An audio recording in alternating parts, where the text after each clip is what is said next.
किसी भी कीमत पे मैं 3 बार रिपीट कर रहा हूं, किसी भी कीमत पे पीछे हटने वाले नहीं। बोलो भारत माता की। मेरे सभी प्यारे साथियों, मुझे इस बात की खुशी हो रही है कि जो अपना कारवां है, हमने सोचा था कई दिन में कारवां बढ़ेगा, लेकिन आपने तो एक दिन में 4 गुना कारवां बढ़ा दिया। आपको बहुत बहुत धन्यवाद। कल जैसलमेर में हमारे जिलाध्यक्ष स्वरूपा जी ने बहुत मेहनत की और बहुत ही सफल हमारा आंदोलन रहा, लेकिन उससे 5 गुना आज भीड़ है और 5 गुना, और ये कारवां हर दिन बढ़ता जाएगा, हर दिन बढ़ता जाएगा। इसलिए कोई ये सोचता हो कि भाई इतना लंबा आंदोलन है, लोग थक जाएंगे, अरे हम लोग थकने वालों में से नहीं है। 1000 किलोमीटर हम लोग अपने पशु लेके जाते हैं, आज तक जिंदगी में कभी थके नहीं है, इसे ना थकेंगे। हमारे जितने भी घुमंतु समाज यहां पे बैठे हैं, उनके लिए तकलीफ जैसा कोई शब्द नहीं है, चलने में तकलीफ जैसा। कल भी वहां पे महिलाएं आई थी, काफी बुजुर्ग आए थे और 6 किलोमीटर का रास्ता था। तो सबने सोचा भाई 6 किलोमीटर बहुत लंबा है, बहुत ही परेशानी होगी, कोई बीमार हो जाएगा, कोई गिर जाएगा। तो हम लोग ये सब बात कर रहे थे कि भाई ये समाज थकने वाले नहीं है। एक पुलिस वाला बेचारा था, उसका पेट मोटा था, उसने बोला सर हमें पता है कि आप थकने वाले नहीं हैं, लेकिन हम थक जाएंगे, हम नहीं चल पाएंगे, हम लोग नहीं चल पाएंगे। पुलिस थक सकती है, लेकिन घुमंतु समाज, ओबीसी समाज, वंचित समाज थकने वाला नहीं।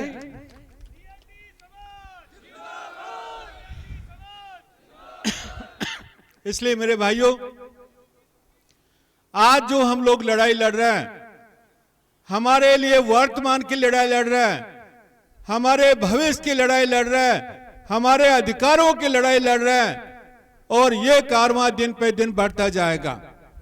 78 साल में इन सरकारों ने हमें कुछ नहीं दिया। 2-4 स्कूल खुलवा दी, आपके वोट ले लिए और बाद में आपको बहका दिया कि हमने स्कूल खुलवा दी बस। लेकिन ये देख के आपको बहुत दुख होगा कि जो भी वंचित समाज यहां पे हैं, एक भी आईएएस नहीं है, एक भी आईपीएस नहीं है, एक भी जज नहीं है, सुप्रीम कोर्ट में एक भी जज नहीं है, लेकिन फैसला आपके भाग्य का वही करते हैं। इसलिए ये हमने हक और अधिकार की लड़ाई शुरू की है कि सबको बराबर का अधिकार मिले। ये लोकतंत्र, कल भी आपने हमारा इंटरव्यू देखा होगा मेरा, मैंने बोला कि अल्पतंत्र नहीं चलेगा। 15 समाज 150 समाज के ऊपर राज कर रहे हैं, वो नहीं चलेगा। ये लोकतंत्र है, लोकतंत्र, इसमें सबकी भागीदारी होना बहुत जरूरी है। यदि सबकी भागीदारी नहीं होगी तो फिर कोई लोकतंत्र का मतलब नहीं होगा।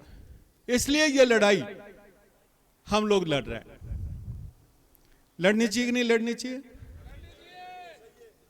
या घर में चुपचाप एसी में बैठना चाहिए? एसी में बैठे, एसी तो हमारे पास है ही नहीं घर तो एसी में बैठने का तो कोई सवाल ही नहीं है। चुपचाप घर में बैठने से अधिकार नहीं मिलते हैं। किसी समाज को आजकल चुपचाप बैठ के अधिकार नहीं मिले हैं। दूसरी बात मैं बताना चाहता हूं, कभी कभी हम सोच लेते हैं कि दूसरा आदमी हमें अधिकार दिलाएगा। दोस्तों, आप इतिहास उठा के देख लो, जिसने खुद लड़ाई नहीं लड़ी उसको कभी अधिकार नहीं मिला। आजादी की लड़ाई हमने खुद लड़ी, तब देश की आजादी मिली। आजादी कोई राजा महाराजाओं ने नहीं दिलाई है, आजादी कोई सेठ साहूकारों ने नहीं दिलाई है, आजादी आम आदमी ने दिलाई है, आप लोगों ने दिलाई है, और ये हक और अधिकार भी आप लोग दिलाएंगे। दूसरी बात मैं बोलना चाहता हूं कि डीएनटी समाज, जिसमें 32 समाज तो सरकारी रिकॉर्ड में है, और बहुत सारे ऐसे समाज हैं जिनका बेचारा का कोई भी रखवाला नहीं है, कोई बोलने वाला नहीं है। आपको जान के खुशी होगी, सरकार ने नहीं ढूंढा, सरकार ने नहीं ढूंढा, कम से कम 20 समाज हमने ढूंढे हैं कि ये डीएनटी समाज है, ये आने चाहिए। 78 साल में उनकी आवाज हमने उठाई है, सरकार ने नहीं उठाई और किसी दूसरे समाज ने नहीं उठाई।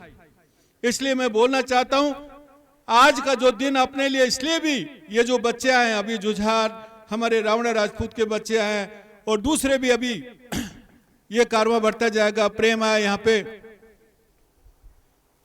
ओबीसी समाज उसमें भी वंचित वर्ग है।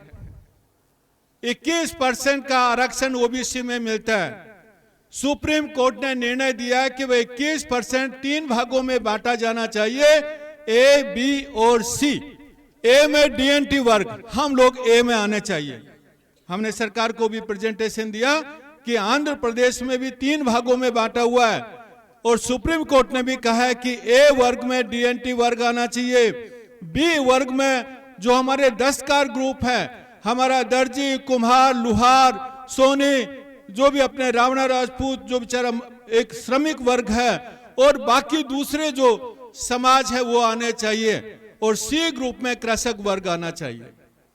लेकिन सरकार आंख पे पट्टी बांध के सोई हुई है। आप आरएस का रिजल्ट देखेंगे तो 60 से 70% भाग ओबीसी में खाली 5 समाज के पास चला जाता है और बाकी समाज के पास कुछ बचता नहीं है। हर साल यही हो रहा है, लेकिन कोई भी आवाज इसलिए नहीं उठाता कि दूसरा वाला दबा देगा, दूसरा वाला बहुत ताकतवर है, अरे आवाज मत उठाओ, नाम मत लो क्योंकि दूसरे वाला बहुत ताकतवर है। दोस्तों, ये लोकतंत्र है, इसमें हर छोटे से छोटे आदमी को अपना हक और अधिकार लेने का और आवाज उठाने का अधिकार है। इसलिए मैं बोलना चाहता हूं हमारे वंचित ओबीसी समाज को, मैं बोलना चाहता हूं वंचित एसटी समाज को, मैं बोलना चाहता हूं वंचित एससी समाज को, सारे वंचित वर्ग इकट्ठा होंगे और इकट्ठा होके दिन पे दिन ये कारवां बढ़ेगा और 1 जुलाई 2026 को जयपुर में महापड़ाव करेंगे और वो इतिहास का हमारा एक दिन होगा, टर्निंग पॉइंट ऑफ लाइफ। वो हमारे इतिहास का एक बदलाव का दिन आएगा। 1 जुलाई को हम लोग दिखा देंगे कि या तो आर या पार, आर पार की लड़ाई लड़ेंगे ये सारे समुदाय मिलके। अभी देखना बालोतरा में और समाज बढ़ेंगे, जालौर में उससे ज्यादा संख्या बढ़ेगी, सिरोही में और आएंगे। इसलिए ये कारवां बढ़ने वाला है, कारवां रुकने वाला नहीं है। इसलिए दोस्तों, ऐसी लड़ाई में धैर्य रखना पड़ता है। हम कई बार सोचते हैं कि मेरा आज आंदोलन किया कल हमें रिजर्वेशन मिल जाएगा, ऐसा नहीं होता है। ऐसी लड़ाई सालों चलती है, लेकिन ऐसी लड़ाइयां लड़नी पड़ती हैं और नहीं लड़ेंगे तो आपको जिंदगी में कुछ मिलेगा नहीं। इसलिए मैं सबसे ये बोलना चाहता हूं कि आप ज्यादा से ज्यादा इस लड़ाई में शामिल हों। जो भाई लाइव सुन रहे हैं उनसे भी मैं कहना चाहता हूं, कई बार हो सकता है कि आप फिजिकली यहां पे प्रेजेंट ना हो, आप उपस्थित ना हो पाए, कोई बात नहीं है, लेकिन आप ज्यादा से ज्यादा अपने चैनल के माध्यम से प्रचार कीजिए कि ये हमारे अधिकार हैं, ये अधिकार हमें मिलने चाहिए, ये अधिकार हमारे बच्चों का भविष्य है, ये अधिकार हमारी आने वाली पीढ़ी का भविष्य है। क्या आप नहीं चाहते कि आपके बच्चे डॉक्टर इंजीनियर बने? चाहते नहीं चाहते?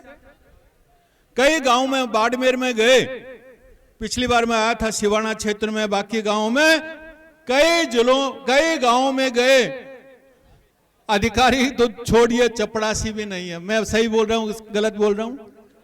चपड़ासी भी नहीं है सरकारी नौकरी में, बहुत सारे गांवों में। क्यों? क्योंकि हमारा नंबर कभी आता नहीं। हम लोग यही कर रहे हैं कि आपके बच्चे डॉक्टर बने, आपके बच्चे आपका इंजीनियर बने, आपके बच्चे थानेदार बने, आपके बच्चे अधिकारी बने और आपके बच्चे विधानसभा और लोकसभा में बैठ के आवाज उठाएं। ये संघर्ष बहुत जरूरी है। सब लोग लड़ने के लिए तैयार हैं? तैयार हैं कि नहीं तैयार हैं? हाथ उठा के बोलिए। जेल जाने के लिए तैयार है? पुलिस की लाठी खाने के लिए तैयार है? आप बाद में मत बोलना लाल सिंह जी ने झूठ बोला था, लाठियां पड़ सकती है। बालराई में जो लोग आए ना, तो गांव में जब हमने यात्रा की तो हमने कई नारे दिलवाए कि भाई जेल जाने के लिए तैयार हैं? बोला हाँ। मैं लाठी खाने के लिए तैयार है? तो हाँ। तो उन्होंने सोचा कि लाल सिंह जी मजाक कर रहे हैं शायद। बालराई बोला भाई मैंने देखो सही बोल के आया था, और वही हुआ। लाठियां पड़ी, आंसू गैस के गोले चले। लेकिन यह भी सही है कि डीएनटी के सामने पुलिस भी भागी और इतिहास में पहली बार 31 घंटे हाईवे बंद रहा। 31 घंटे हाईवे बंद रहा। मैं बोलना चाहता हूं कि हमारी कौम डरने वाली नहीं है। ये जितने भी कौम है ना, वो डरने वाली नहीं है, बहादुर कौम है। इसलिए यदि सरकार ने ये सोचा कि हम इनको दबा देंगे, हम लाठी मार के भगा देंगे, आंसू गैस के गोले छोड़ के भगा देंगे और मुकदमे करके भगा देंगे, सरकार भूल कर रही है। सरकार भूल कर रही है। हम दबने वालों में से नहीं। सरकार ने सोचा, सरकार झुकी और वार्ता की। सरकार ने सोचा 3 महीने का समय दे देते हैं और फिर बाद में वार्ता नहीं करेंगे। हमने 4 महीने इंतजार किया। चलो हम लोग धैर्य वाले हैं, शांति वाले हैं। हमने 4 महीने इंतजार किया, 5वां महीना भी निकल गया। सरकार सोची कि ये लोग कुछ करेंगे नहीं। मैं बोला सरकार को ये बताना चाहता हूं कि ये समाज जिसके पीछे लग गए, अपना उद्देश्य पूरा करके छोड़ेंगे पीछे भागने वालों में से। इसलिए आज भी सरकार को संदेश देंगे। कल भी मैं कलेक्टर को बोल के आया, सरकार को लिखिए कुछ भी हो जाए, किसी भी कीमत पे, किसी भी कीमत पे, किसी भी कीमत पे, मैं 3 बार रिपीट कर रहा हूं, किसी भी कीमत पे पीछे हटने वाले नहीं।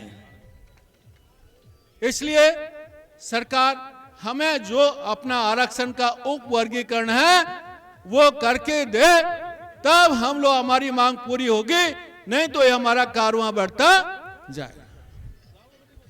सब लोग तैयार है इसके लिए? हाथ खड़े करके। हाँ? जिसके हाथ खड़े नहीं हुए उसको आरक्षण नहीं मिलेगा। नोट कर लो भाई। जिसने हाथ नहीं किया उसको पट्टा नहीं मिलने वाला है। और जिसने हाथ किए उसको कॉलेज में एडमिशन मिलने वाला नहीं है। इसलिए दोनों हाथ जोर से खड़े करो। हम लोग डरेंगे? हम लोग सरकार के आगे झुकेंगे? हम लोग सरकार कितना भी प्रयास करे पीछे हटेंगे अपने अधिकार लेकर? बहुत बहुत धन्यवाद। Thank you. बोला भाषण 1 जुलाई को, फिर मैं बोल रहा हूं, ये 2 दिन का अपना आपको कंट्रीब्यूट करना है। 1 जुलाई 2026 को जयपुर में ज्यादा से ज्यादा संख्या में पधारना है और अपना संख्या बल दिखाना है, तभी सरकार की नींद खुलेगी। बहुत बहुत धन्यवाद।